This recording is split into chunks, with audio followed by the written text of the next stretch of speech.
as they exit is the safety car. No, the safety car has gone, so it looks as though we are going to get a start to this one. We wait for the lights to go out. The 2012 GT3 European Championship season is underway, and it's a good start from the Mercedes. Very good start from the Sidelot Racing Audi as they stream past the 51 car of Michael Lyons coming up the inside. Is he going to make it into second position as they head into the first corner? Yes, he is, and the race leader goes wide, and they're still side by side. And now it's the 16 Audi, Mark Sword, moving into the lead. Little bit of a mistake from the Mercedes, and Sword is through. Yes, good drive. The Mercedes just overran in turn one into turn two. Mark Sword saw that, read it well, and it's now the challenge between third, fourth, and fifth with Audi, Ferrari, and the Lamborghini. And Michael Lyons getting slightly boxed out as he tries to make his way around the turn five. Now everybody's got themselves sorted out, and the Ferrari, well, basically it's lost one place. Yep, side by side between the two Lamborghinis, a little bit further back. But can Mark Sword hold on to this lead? Is there going to be a challenge from Maximilian Buch going down into the first corner? No, there isn't. He swings it to the outside, and is he able to drive all the way around the outside? That would be impressive. No, he is not. Heading into the double left-hander, this is a frantic battle for the leads. No doubt Buch will be frustrated that he gave the lead away so cheaply at the first corner as the Lamborghinis go in together. Yeah, and then the Ferrari of Michael Lyons dropping back one more place to fifth place. Similar to what we saw in the GT1 race, the Ferrari not seemingly liking these wet conditions. Into the double right-hander at the far end of the circuit, round past the entrance to the old pits that was used here until about 2010. Celebrating its 50th anniversary in 2010 was the Nogaro circuit. And then we can see the second AF Corsa car, Cateno Ardagna Perez, trying to make a difference, but there's not much spray. I think this is what's catching us out, John. There's not much spray here, but down the far end of the circuit. Far end of the circuit, we saw just prior to the race going live that a bit of bodywork coming off one of those cars or something that had been on the track. Mercedes didn't appear to have any advantage, and they're looking now, well, again, Sword staying to the right, the Mercedes pinning it over to the left. Better line into the corner, but he has to just turn away because the Audi's where he wants to be. Yep, it's looking like it's shaping up to be a good battle between those two, sliding out of the little kink at turn 8. And Maximilian Buch really pushing hard to try and get ahead here. And all Ferrari to produce out-and-out race cars. Now here's the start. Look how racy Michael Lyons was. Well, he was keen. Look at him. Here, there he is on the inside line, challenging for the lead. Now we need to keep an eye out. I presume it was just a mistake from Maximilian Buch. Yeah, he's just heading wide. I don't think there was any contact or anything. Didn't appear to be anything. But look, Lyons is third right there. Yes, he did. He got up there, but he was overtaken very shortly. And going the long way around at this stage, and you know, the teammate to Mark Sword saying that he thinks the Mercedes is quicker in a straight line. I'm not really seeing that, and any additional speed was really due to the aerodynamic too, as the Lambo gets alongside almost into turn 7 at the end of the straight. Yeah, nearly squeezed out of road there, Gilles Vanelay, as he continues his attack on the Amorim in that Audi. Little think up the inside line. Amorim was aggressive and defending. He really shut the door at the earliest chance to make sure that there was no way that the Lamborghini was going to get up through. So he's aware of what's happening behind him, and he likes that. They're happy with that. And the pit lane forcing the issue now, but not into turn. Has he got it into turn 12? Well, and lost ground consequently. Yeah, his own teammates challenging him now, and they're side by side. Sledecker's through up the inside, so that half-hearted manoeuvre didn't pay off at all. No, but they're trying to come back almost. Nearly don't ever take your teammate out.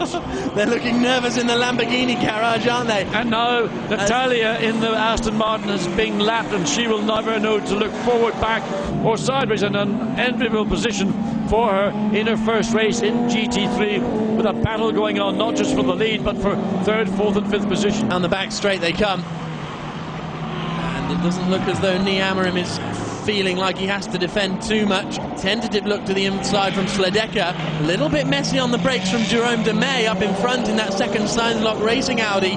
He needs to be careful because he's going to get sucked into this battle before too long. Another just nose up the inside, doing everything they can to put Amorim off, but at the moment he's remaining steadfast in his approach. Yeah, and he keeps his car right in the bit of racetrack, that the two Lamborghinis are looking to use. Now here's a chance down into turn 12, gets the job done, or turn 11 that was in fact. Good clean pass, that's the way you make an overtake. You do it, execute it and move on. So now one Lamborghini ahead, now an Audi sandwich, and another Lamborghini looking to find a way through. Yep, into the final two sequences of corners. And very, very sideways from Amorim. He now retains his battle. Vanelay had got back past his teammate, didn't he? So, yes, it was actually Vanelay up into fourth place. Yes. My apologies. Vanelay fourth, Amorim fifth. Sledeka is now still in sixth position. Oh, spin! Oh, off goes Vanelay after finally making it through. They can't believe it in the Audi garage. He's had a... I didn't catch the start of that job. Well, I'm not sure if there wasn't the very slightest of contact between the Lamborghini and the Audi of Amorim, so we just caught it as the car went round. And he's managing to find reverse gear. He mustn't reverse onto the racetrack. Somewhere in it there are 6 forward gears. He's got them. But of course the grass is sodden and getting traction. But I mean, after a strong run to try and get back to his position and get ahead of Amorim's Audi, he gets involved in an incident in turn 2, and you can see the car's got a load of rubbish. In the meantime, Sledeka, he's the one that's benefited out of these two Lamborghinis, but he's still got to find a way past the Audi.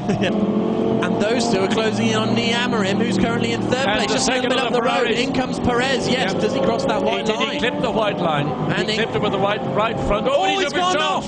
Oh dear, he's missed the pit lane entry. He's not allowed to reverse. He mustn't reverse. He must now control. What are you doing? So you can't do that. Perez reverses up the pit lane entry, and well, he crossed the white line and then missed the pit lane entry. Just like Coulthard and Hamilton back in the day. Coulthard 95 in Adelaide, so Hamilton 2008 in China. Bit of gaffer tape, that'll do. Yep. Because presumably the first one that pits is going to be at a disadvantage because the driver is still going to be in control, side by side down the back straight. Surely the Mercedes is getting the overlap. He's squeezing him. Contact down the back straight, and he's gone past. But that was a big, big moment down the straight. Well, there was contact. You could see the Mercedes eventually got the momentum and started. Oh, something ran across the back of the track there. Look at this. Just edging across, edging further and further across. There's contact. And again, that will not be looked upon favourably by the stewards because that was a deliberate and avoidable incident. And that was intimidation. Cars 15 and 12 under investigation. 147 was its last lap compared to the 139 we've seen from cars on wet weather tyres. Amorim, look at that. Big slide, it's not working out. Amorim was 6 seconds slower in the first sector than the best first sector time we've had of the race so far. Across the line he comes to do a 1:53.9. He's 10 seconds off the pace on these slick tyres. This could have been an ingenious move by those who stayed out on the same old wet tyres. So we still need to wait for the more to come through, and there's a big slide. Yeah, I mean, that's the result of having slick tyres on a damp track, low tyre temperatures. The car will have a degree of grip until the tyre says, I can do no more. Again, it'll come down to tyre choice, it'll come down to track conditions. And there we're seeing discussions on the pit wall about what it was like and was it bad. It's certainly animated, that's for sure. Yeah, definitely.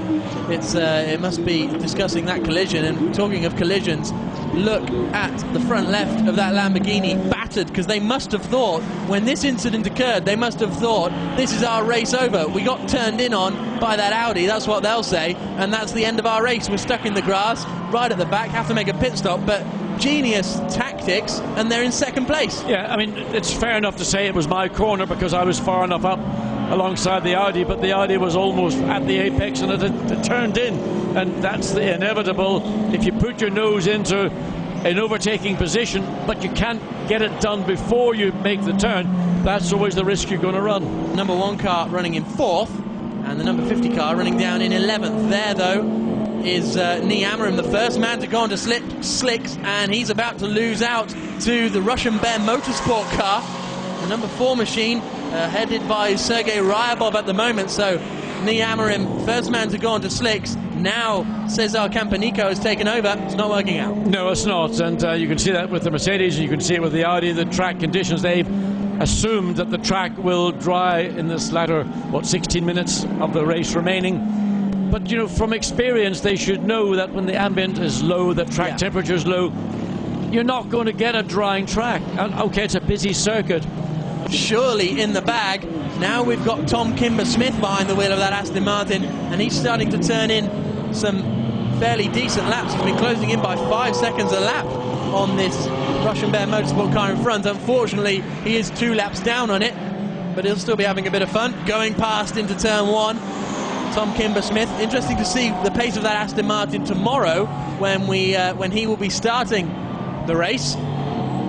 Well, certainly we know that Tom did a 1:30 in practice, and that was just simply jumping into the car stone cold, and with a little bit more track time and a bit of work with the team, no doubt they can find additional second or 2 seconds to bring the Aston closer to the bulk of this GT3 field. Referring to it, and a spin Mercedes for the number 2 car. Out of turn 14, that was exciting. Yeah, Mika Vähämäki, and all of a sudden he's going to be coming under massive pressure because only 0.4 of a second behind him, and now alongside and in front is Dino Lunardi. So that's a change for 7th position. He tries to fight back around the outside, but not enough. Remember the Mercedes is on slicks. Yeah. And he's going to have a look up the inside into turn 3, but he's not close enough. But this 14 car's on slicks as well. So maybe with 9.5 minutes of this race remaining, there's the slightest hint, and it might only be in 1 or 2 parts of the racetrack, not the entire 2.25 miles or 3.6 kilometers, that there is a dry-ish patch. And somebody could say, well, I did get it right eventually. Yeah, although that number 2 car is on slicks, and that was the one that spun, so it can't be that comfortable for him as they stream down the back straight. So all of a sudden we've got these, I think it's just these 3 cars. That Russian Bear Motorsport Ferrari's back in there as well. So they started at the back of the grid, Russian Bear Motorsport, and now they're battling over the top 10. Let's see what happens. It's already gone. It's gone. He'd lost it on the apex. Just whether he had maybe caught a curb with the inside wheel as they hit the apex of the corner, most likely it was something as fundamental as that, just threw the car into the spin. And there we see the guys, and well, not very impressed with all that hard work being done, and been thrown away, and pressure now coming from the Audi. But it's way too late because we're on.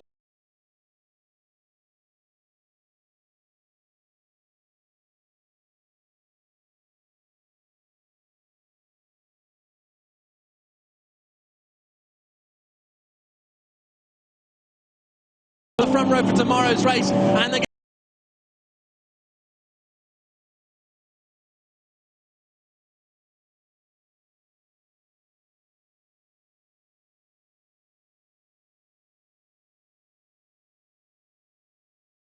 But you know, the flag marshal hadn't even raised the flag to drop it to give it to the winning car. Second place on the road is going to be Gerhard Twareza, but he's going to have a little trip to the steward's office this afternoon. Checkered flag does fall for him, so he finishes second, but he's been given a black flag, so surely he won't finish second, which I assume will promote Stefano Guy into third place. Are you happy now, Mark? It looks like it. Well, I think Mrs. Mark is more than happy. Here comes Stefano Guy then. It's going to be second position for him ultimately, once the stewards have had their way. Car number 16 is still under investigation for that. No, car 16 now, that's our race winner, is under investigation for a pit stop infringement, so hopefully that won't affect the story of this race. Checker flag falls for our second place man then. Third on the timing screens for Stefano Guy.